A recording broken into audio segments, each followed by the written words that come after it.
High-tech metal clubs rule today's golf courses. But don't count wooden clubs out of the game yet. Wooden golf clubs are all about tradition. Golfers have played with them for centuries. And some players still prefer the look and feel of these finely crafted clubs.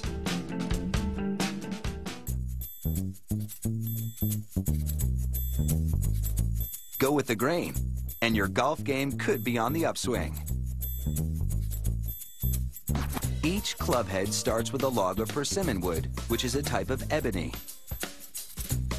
It's sliced into quarters, and the lower quality center section is discarded. Each quarter is cut down into a workable shape and size, then it's locked into this duplicating machine.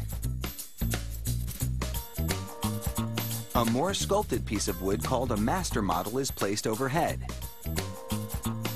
A wheel traces the contours of the master model and guides a blade below, so that it carves the rough chunk of wood into a duplicate of the master model. The first master model is swapped out for a more refined version, and again, the blade below copies the shape. The duplicate stub is cut off, and it gets a light sanding.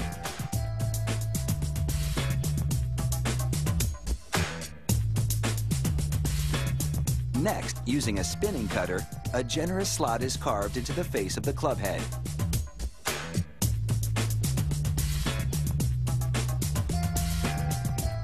Heavy-duty glue is spread in the slot, and then it's plugged with an insert made of rigid plastic. This reinforcement will protect the club head from the force of the golf ball.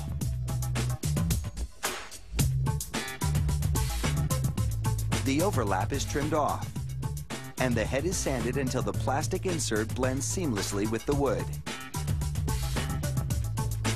Next, a router is used to carve an hourglass shape into the bottom of the golf club head. This slot will hold the sole plate, which will add weight and protect the bottom of the club.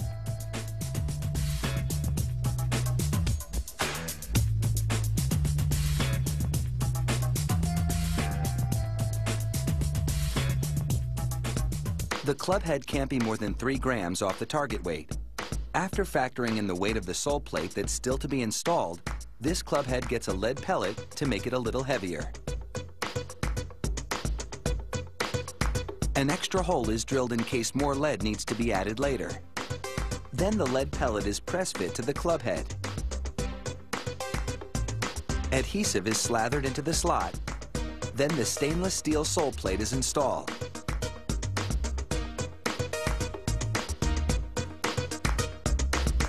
Again, sanding smooths away any bumps or grooves.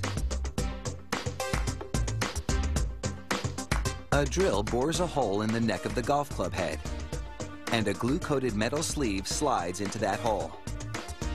Then, the neck is tapered with a sanding belt. A jeweler's saw is used to score the face of the golf club head. These lines are critical because they help give the ball spin. The club head gets a dip in water-based stain that soaks into the wood but doesn't penetrate the metal sole plate. Then, things get messy, as a pasty substance is rubbed all over the golf club head, plugging the open pores of the persimmon wood. It's a crucial step that will ensure a mirror finish further down the line. The head is numbered to identify it as a fairway club. And then the sole plate gets a good scrubbing with steel wool to get rid of any fingerprints. 5 coats of polyurethane are sprayed on. Next, the glue-covered end of the shaft is pushed into the sleeve in the club head. The club's weight is fine-tuned with the addition of some pulverized lead into the extra hole drilled earlier. For a player to hit balls accurately, each club in the set has to feel as if it's the same weight. So there's one more weigh-in before this wooden golf club is up to par.